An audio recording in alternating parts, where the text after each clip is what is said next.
Hola, amigas y amigos, bienvenidos sean a esta entrega de su canal Statistics, donde aprendemos estadística de manera virtual y didáctica. En esta serie estamos revisando los modelos no lineales de regresión y específicamente para esta entrega vamos a revisar un ejemplo de la literatura en el cual se haya ocupado un modelo no lineal para representar la asociación entre diferentes variables y para poder predecir los valores de una variable independiente. Esto con el objetivo de que puedas tener una perspectiva más amplia de todo el potencial que se les puede dar a los modelos no lineales dentro del contexto de la investigación. Entonces, al igual que en las entregas anteriores, te recomiendo que si no has podido revisar los videos 6.1, 6.2 y 6.3, pues ojalá puedas ir y echarle un ojo y después regresar a proseguir con este video. Mi nombre es Carlos Adrián Cruz Jurado, soy doctorante con sede en la FE Zaragoza de la UNAM y aprovecho esta última entrega para comentarte muy brevemente que mi proyecto de investigación actual está relacionado con elaborar un modelo de movilidad sustentable dentro del contexto de la Ciudad de México. Entonces, pues bueno, el ejemplo que vamos a revisar se relaciona con este tema de la movilidad urbana. Y pues bueno, asimismo, al tratarse de esta nuestra última entrega, voy a cambiar el orden en el que te presento las diapositivas y voy a empezar por el final, es decir, por la referencia bibliográfica del artículo que retomo como ejemplo para esta exposición. Este artículo lleva el nombre en español de Entendiendo y prediciendo la movilidad urbana privada motorizada, es decir, enfocado principalmente hacia el uso del automóvil privado, tal como lo podemos observar en la imagen inferior derecha. Y bueno, este artículo fue publicado en el Journal Transportation Research Part D, donde se publican una gran cantidad de artículos, todos relacionados con el tema de la movilidad y transporte desde una perspectiva multidisciplinaria. Es decir, que en este journal, que es de los más importantes del área, si no es que el más importante, puedes encontrar artículos que vienen desde la psicología, desde la sociología, desde la ingeniería, desde las ciencias ambientales o, como en el caso de este artículo, desde la geografía y el urbanismo. Y pues bueno, te voy a dar un pequeño spoiler esperando que te atrape para que continúes viendo este video hasta el final, y es que uno de los predictores del uso del automóvil tiene que ver con la forma y la extensión urbana, tal como observamos en la imagen inferior izquierda. Entonces, pues bueno, comencemos con la parte de los postulados teóricos de este artículo, ya que, como te comenté en la entrega anterior, pues bueno, conocer el marco teórico nos resulta esencial para definir el método y el análisis de datos y a su vez para interpretar los resultados. Entonces, pues bueno, partimos del primer supuesto de que las ciudades son sistemas físicos que a un nivel agregado, es decir, tomando en conjunto todas las variables que lo componen, el todo, van a emerger patrones consistentes de movilidad motorizada, y estos patrones se van a dar de manera independiente a la localización geográfica de cada ciudad, a cada sociedad y cultura en la que se encuentre y al periodo temporal. Obviamente esto considerando a partir de que se empezó con la producción masiva industrial de automóviles. En segundo lugar, tenemos que a partir de este supuesto podemos deducir que va a resultar posible predecir los patrones de movilidad motorizada a partir de estas variables socioestructurales agregadas que componen el sistema llamado la ciudad total, la totalidad de una urbe. Y esto, ¿cuáles son estas variables socioestructurales o macrosociales?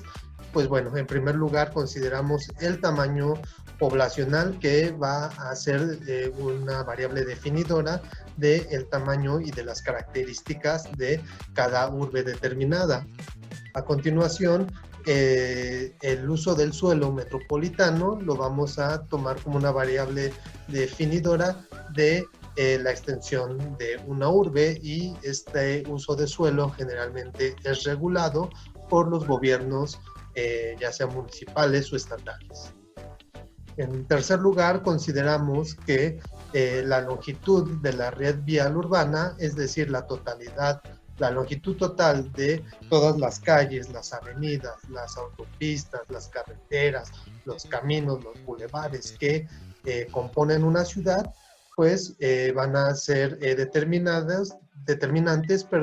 del grado de la demanda de modos motorizados de transporte. Es decir, qué tanto se van a tener que mover las personas para poder realizar sus actividades y cubrir sus necesidades cotidianas. En cuarto lugar, tenemos que la longitud de los sistemas de transporte que viajan en un riel o que tienen un carril propio, ya sean trenes, metros o bus Rapid Transit, que aquí en la Ciudad de México lo conocemos como Metrobús.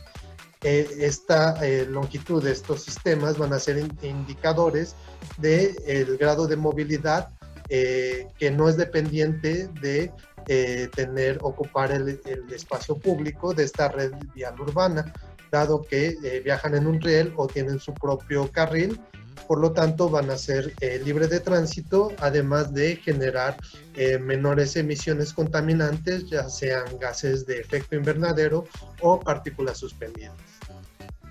En quinto lugar, consideramos que en este mismo sentido, la cobertura y la calidad del sistema de transporte público va a ser un indicador del grado de facilidad que van a tener los habitantes de una urbe para no depender del uso del auto, o para disminuir esta dependencia que tienen, ya que pues bueno, es evidente que todos dentro de una ciudad vamos a necesitar movernos de una o de otra manera en uno u otro momento. Entonces, pues bueno, a mayor cobertura y mayor calidad del transporte público, vamos a ser menos dependientes al uso del auto. Y por último, el postulado es que precisamente lo referente a la variable dependiente es que el número de autos, de taxis y de motocicletas en circulación dentro de una determinada urbe van a ser los indicadores del grado de movilidad motorizada privada, cual pues bueno, existen evidencias de que resulta dañina también a un nivel agregado, tanto a nivel ambiental como a nivel de las consecuencias que tiene para la salud de las personas. Y una vez definido nuestros postulados teóricos, pasamos a la definición operacional de las variables que van a componer el modelo. En este caso, la variable dependiente, como te acabo de mencionar, va a ser un indicador de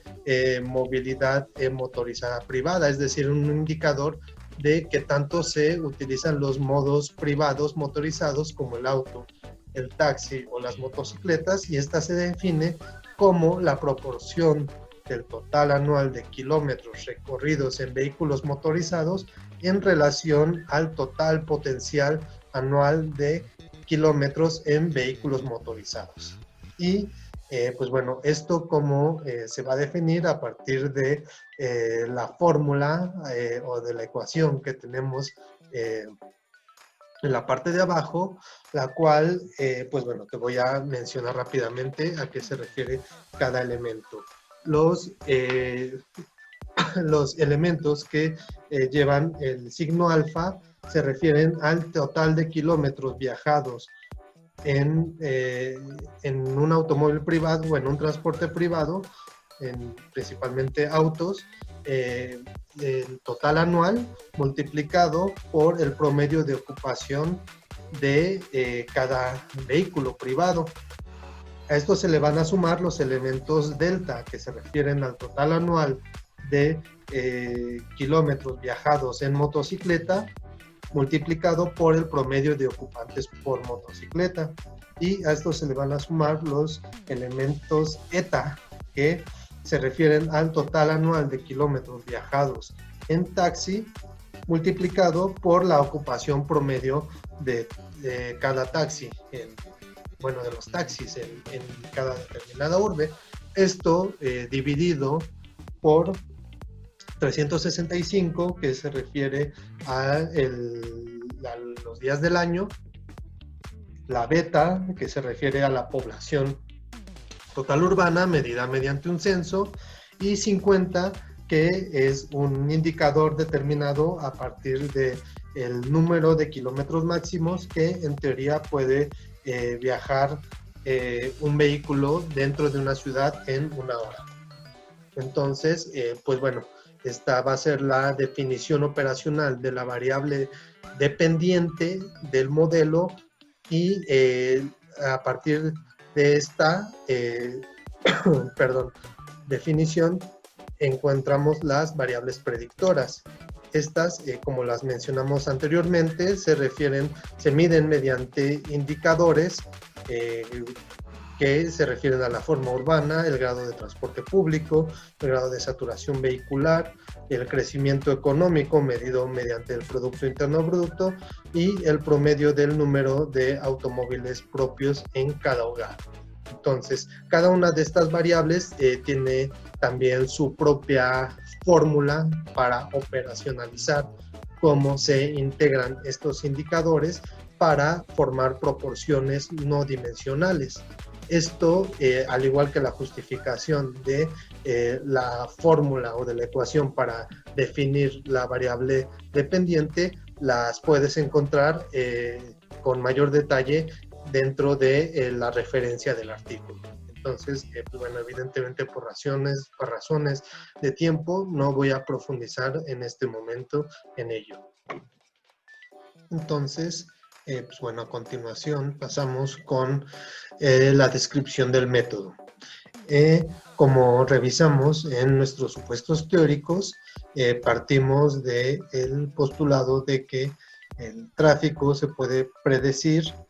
a partir de datos estadísticos y de técnicas de modelamiento. Entonces, pues bueno, estos patrones de movilidad o patrones de tráfico se va a buscar que sean predecidos y que se obtenga y que se obtenga la mayor cantidad de varianza explicada. Entonces, pues bueno, el input de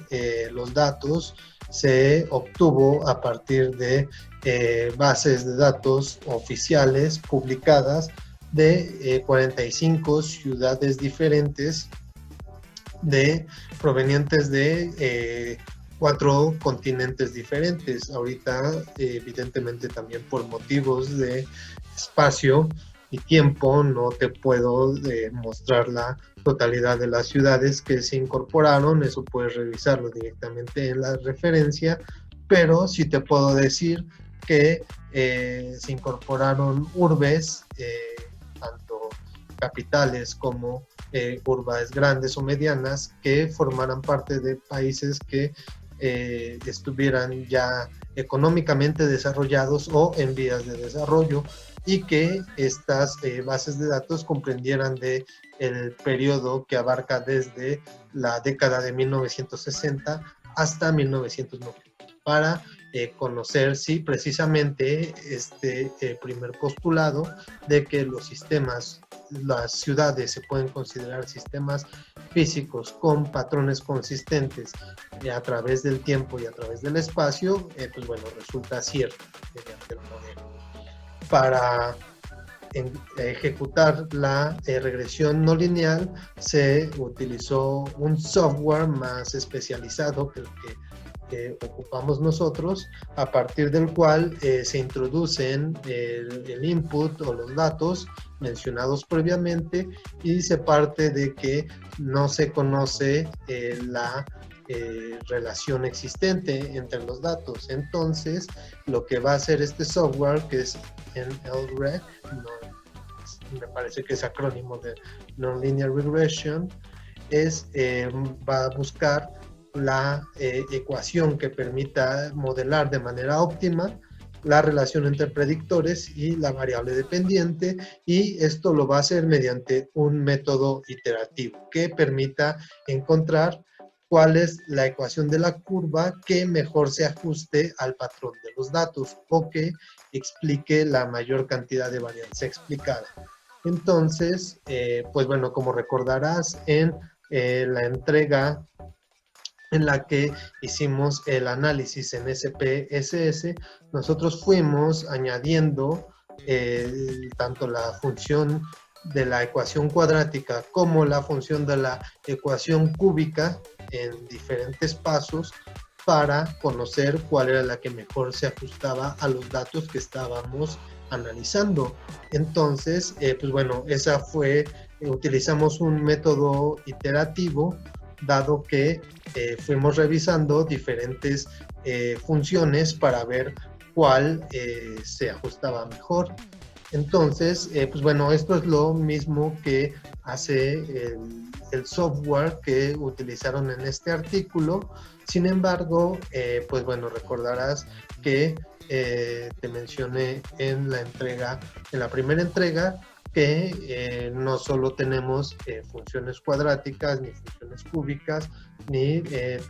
tampoco nada más funciones logarítmicas, base 10, ni tampoco funciones inversas. Podemos tener una gran cantidad de ecuaciones para modelar distintos patrones de asociación curva. Entonces, pues bueno, este software especializado encontró la ecuación o la fórmula, la cual se muestra en la parte inferior, que mejor representara o que mejor se ajustara al patrón de los datos. Y pues bueno, podemos observar que es una fórmula bastante o un poco más compleja de las que habíamos revisado. Entonces, pues bueno, en este sentido, pues tenemos que tomar en cuenta que el patrón y las ecuaciones que pueden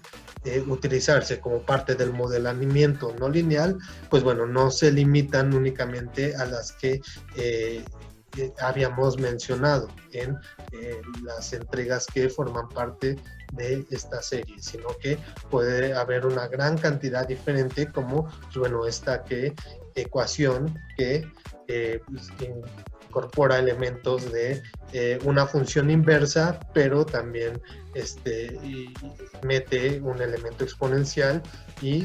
un elemento de la potencia. Más adelante vamos a ver cómo quedó la ecuación una vez que fueron sustituidos los valores a partir de los resultados del modelo. Ahora, a continuación pasamos ya a la parte del reporte de los resultados y vamos a encontrar en primer lugar una tabla que nos va a mostrar la varianza explicada para cada uno de los modelos realizados, los cuales se efectuó uno por la temporalidad, es decir, por la década en la que se recopilaron los datos o en la que se publicaron los datos para la totalidad de todas las ciudades que fueron incorporadas dentro del modelo. Entonces, pues bueno, vamos a encontrar que el modelo optimizado explicó consistentemente más del 85% de varianza entre ciudades y longitudinalmente, es decir, a través del tiempo. Y esto lo vamos a observar aquí en la columna hasta la izquierda tenemos el año en el que, al que corresponden las mediciones. Luego vamos a tener 4 parámetros para cada modelo, un valor para cada parámetro, sería el valor bruto. A partir de este se calcula un estadístico T para cada parámetro y de esta se obtiene la probabilidad. Entonces, pues bueno, aquí vamos a observar cómo estos parámetros siempre van a ser estadísticamente significativos, por lo menos a un nivel del 95% o en ocasiones mucho más. Y aquí vamos a tener el número de observaciones o el número de datos que fueron introducidos como input, y aquí vamos a encontrar la columna que nos interesa para este resultado, que es la de varianza explicada. Entonces, bueno, vamos a encontrar que para el modelo del año 1960 se explicó más del 91% de varianza. Para el del 1970 fue el menor, que fue 85%. El año de 1980 más del 90%. En el año de 1990 más del 87%. Y al final se integraron todos los inputs en vista de que en todo se obtuvo una gran cantidad de varianza explicada. Recordemos que en ciencias sociales tener más del 80% de varianza explicada pues resulta excelente, ¿no? En términos de que nuestro modelo está funcionando muy bien para explicar nuestra variable dependiente. Entonces, pues bueno, por este motivo y porque también se obtuvieron parámetros estadísticos significativos, entonces pues se procedió a integrar todas las bases de datos diferentes en una sola, y a partir de eso se obtuvo este modelo que dice all o todos, y el cual obtuvo más del 88% de varianza explicada. Entonces, pues bueno, ahorita vamos a retomar esto en la parte de la discusión y las interpretaciones.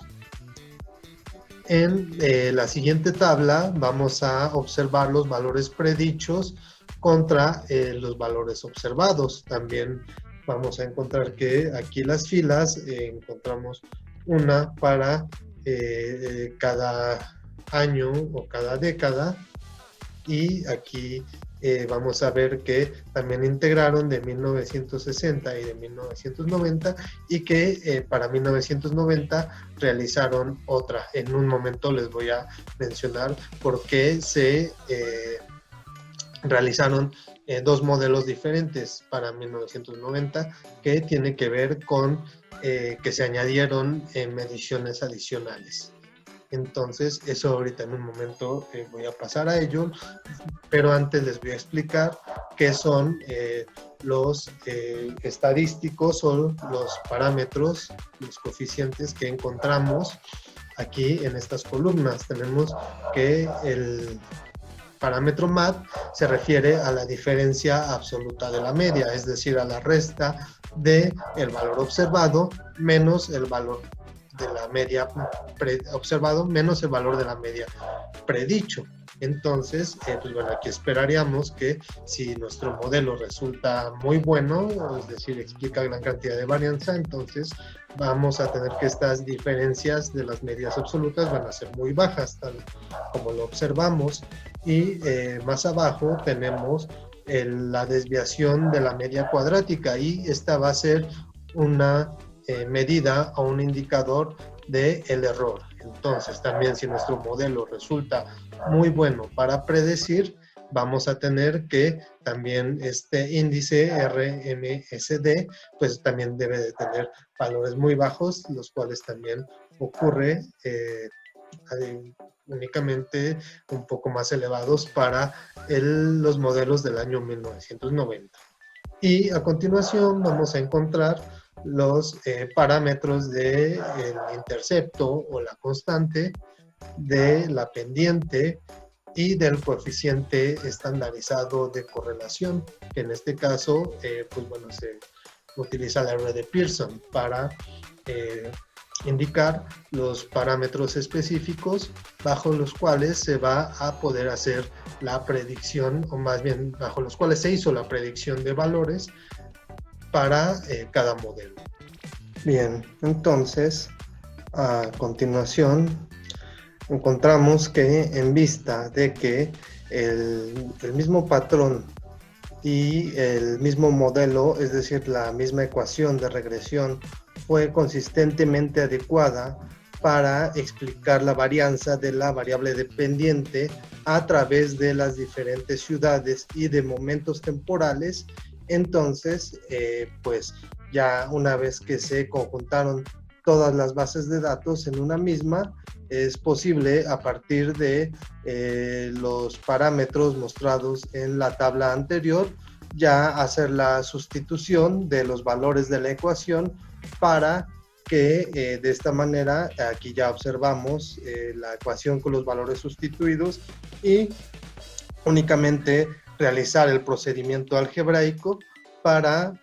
resolver la ecuación y obtener los valores predichos para la variable dependiente. Asimismo, lo que les comentaba hace un momento sobre por qué había dos bases de datos para el año de 1990, y esto tiene que ver con el hecho de que en las bases de datos anteriores consultadas no había información respecto al uso de motocicletas y taxis, las cuales en la mayoría de las ciudades ya pudieron ser consultadas a partir de la década de los 90. Entonces, por este motivo, en primer lugar, se realizó el modelo sin considerar o sin incorporar estos datos al modelo, y posteriormente ya en el segundo modelo sí se incorporan los indicadores de uso de motos y taxis, lo cual bueno, los autores nos mencionan que incrementa significativamente la varianza explicada para algunas de las ciudades que mostraron estos datos y que fueron incorporados. No nos muestran la cantidad exacta de varianza explicada, pero sí nos muestran esta gráfica que resulta bastante explicativa, dado que podemos observar los valores predichos por los modelos contra los valores observados o medidos. Entonces, esta la vamos a interpretar de manera que esta línea diagonal que parte aquí del eje de las Y va a representar los valores observados, y estos puntitos en forma de círculo van a ser las predicciones del primer modelo, es decir, el que no tenía los datos de motos y taxis, y estos otros puntitos en forma de cruz van a ser las predicciones del segundo modelo. Entonces, mientras más cercanos estén aquí a la línea, mejores van a ser las predicciones de cada uno de los modelos. A continuación, ya vamos a pasar a revisar las comparaciones entre dos variables a partir del tipo de función que representa la relación específica entre ellos. Y vamos a empezar con la relación que existe entre el congestionamiento vial y la variable dependiente, es decir, el indicador de movilidad motorizada. Entonces, pues bueno, nos dicen como parte de los resultados que la congestión vehicular va a cambiar de una manera relativamente lenta en función del número de autos propios por persona. Recordemos que el número de autos es un indicador del desarrollo económico medido también a partir del Producto Interno Bruto. A mayor Producto Interno Bruto, mayor número de autos. ¿Y por qué se va a dar este cambio relativamente lento? Dado que la congestión vehicular va a, de cierta manera, indicar qué tanto va aumentando uso del auto. Y eso lo podemos observar en la gráfica, donde observamos cómo está el uso del auto privado o de los modos de transporte motorizados privados van a aumentar en como una función en forma de S en función del nivel de congestionamiento vial. Entonces, vamos a interpretar esta gráfica de manera que cuando se tienen bajos niveles de congestionamiento, que es nuestro eje de las X, entonces el uso del auto, la pendiente va a aumentar a mayor ritmo. Empieza aquí con una pendiente relativamente empinada hacia arriba y al llegar ya a cierto punto de saturación se empieza a estabilizar o a disminuir. Entonces, cuando ya se empieza a tener un cierto grado bastante saturado de las arterias viales, pues el uso del auto ya empieza a decrecer, pero también se da de manera bastante paulatina o atenuada, no llega a cambiar el sentido de la pendiente, sino que únicamente se hace ligeramente menos empinada. A continuación, y ya casi para terminar, en esta gráfica vamos a observar la relación entre el censo poblacional, o sea, la cantidad total de personas que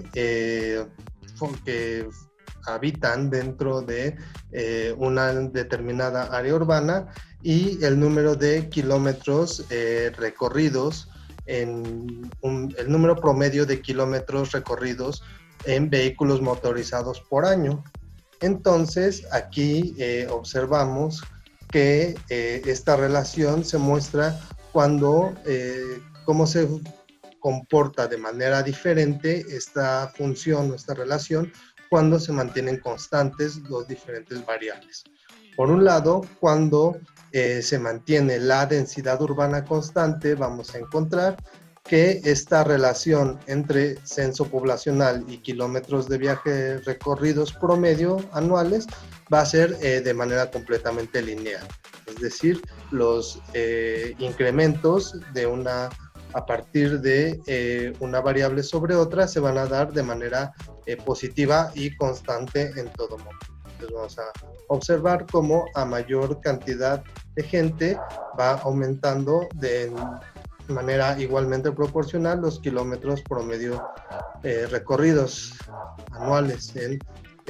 medios motorizados. Sin embargo, cuando lo que se va a mantener constante ya no va a ser la densidad urbana, sino la extensión urbana, esta función, esta relación precisamente se empieza a hacer en una línea curva. Entonces vamos a tener que los kilómetros de viaje aumentan a un mayor ritmo en función del tamaño poblacional si en este caso si la extensión urbana se mantiene constante. Aquí pues bueno, cabría hacer la distinción entre densidad, generalmente cuando se tienen centros urbanos altamente densos, es decir, que están muy concentrados, las viviendas, los negocios, todos dentro de una misma área, entonces pues esto reduce la necesidad de usar el auto y lo contrario, cuando se tienen extensiones urbanas muy amplias y aparte con poca densidad urbana, es decir, con mucha distancia entre una vivienda y otra o entre un negocio o una escuela y otra, pues bueno, esto va a tener el efecto contrario, de que va a aumentar la necesidad del uso del auto. Entonces, pues bueno, aquí vemos cómo van modelando estas relaciones, obteniendo por un lado un patrón lineal y por otro un patrón curvo. Entonces, pues bueno, ya para terminar este video pasamos a la parte de la discusión y las conclusiones a las que llegan los autores a partir de estos modelos de regresión y nos van a decir que la extensión territorial, o dicho de una manera más coloquial, la forma urbana, que era lo que veíamos en la imagen de nuestra diapositiva de la referencia bibliográfica, va a ser el principal predictor del número de kilómetros motorizados recorridos, y como acabamos de ver, pues bueno, esto se puede ver moderado por la densidad poblacional. Entonces, a partir de esto también vamos a encontrar que la movilidad motorizada privada es determinada por la estructura de la ciudad, esto mismo, por la forma urbana, mientras que el estatus socioeconómico únicamente la va a ubicar dentro de cierta jerarquía a partir de el número de autos propios. Esto le va a otorgar al sujeto cierto estatus y ciertas necesidades diferentes o diferenciadas en relación a el resto de la población. Y como vemos, esto también se va a dar en función de los niveles de saturación o de tráfico vial. Asimismo, pues bueno, llegan a la conclusión de que a pesar de que la conducta de movilidad urbana motorizada al final es una decisión individual, cada quien, por lo tanto también involucra variables psicológicas. Sin embargo, al final las variables que van a tener el mayor peso para decidir usar el auto o no van a ser las variables socioestructurales o macrosociales, las que van a terminar determinando las necesidades de movilidad del individuo y por lo tanto si es conveniente el uso de vehículos motorizados privados. De esta manera, pues bueno, las recomendaciones y las intervenciones desde una perspectiva urbanística van hacia reorientar el diseño y el desarrollo de las urbes y de las grandes ciudades hacia lo que les comentaba hace un momento, hacia ciudades compactas y con alta densidad urbana y poblacional, que esto también se regula en buena medida mediante el control de los usos de suelo, y esto va a disminuir los kilómetros motorizados. Entonces, pues de mi parte es todo. Espero que y las demás entregas y videos que hayamos revisado en esta serie de modelos no lineales sean de gran utilidad, y por favor déjanos tus comentarios, tu retroalimentación en la sección de comentarios. De mi parte es todo y muchas gracias.